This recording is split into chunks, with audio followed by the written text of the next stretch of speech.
পড়ে আছে নিশান, Pajero, Toyota সহ নানা ব্র্যান্ড ও মডেলের গাড়ি।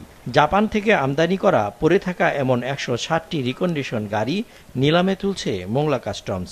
নিলামে ওঠা এসব গাড়ির মধ্যে আরও রয়েছে এক্সিও, পিয়ার্স hybrid, Toyota Vitz, Probox, Aqua hybrid, Toyota hybrid, Corolla Fielder, Hiace, micro ambulance.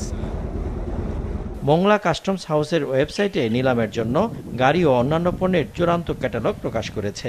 অনলাইনে প্রকাশ পাওয়া তালিকায় গাড়ি ছাড়াও গ্যাস সিলিন্ডার ও অন্যান্য পণ্য রয়েছে। আজ ৫ই জুন ও আগামীকাল ৬ জুন পর্যন্ত নিলাম প্রক্রিয়া ও নিবন্ধন কার্যক্রমের সুযোগ রয়েছে। আগামী ১০ই জুন নিলাম প্রক্রিয়া চূড়ান্ত হওয়ার কথা রয়েছে। ইম্পোর্টাররা আমরা করেন কি, আপনার আমাদের প্রক্রিয়া যখন চলতে থাকে তখন আমরা কোনো রিট দাখিল করেন না। যখন আমাদের আপনার প্রক্রিয়াটা শেষ হয়ে যখন আমরা হয়তো কখনো ডেলিভারি নিতে যাই, সেই মুহূর্তে একখান রিট এসে হাজির হয়, যাতে আমরা গাড়িটা নিতে পারি না, তখন আমাদের অর্ডার আটকে যায়। ওয়ালটন ফ্রিজ কিনে অনেকের মতো আপনিও হয়ে যেতে পারেন মিলেনিয়াল। সেরা পণ্যের সেরা অফার।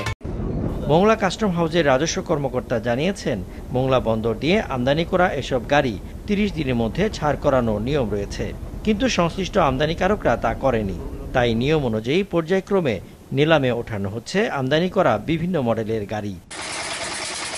মোংলা কাস্টমের রাজস্ব আয়ের শতকরা ৫২% আসে আমদানি করা গাড়ির শুল্ক থেকে। জাপান থেকে মোংলা বন্দর দিয়ে গাড়ি আমদানি শুরু হয় ২০০৯ সালের ৩ জুন। প্রথম চালানে এ বন্দর দিয়ে ২৫৫টি গাড়ি আমদানি করা হয়।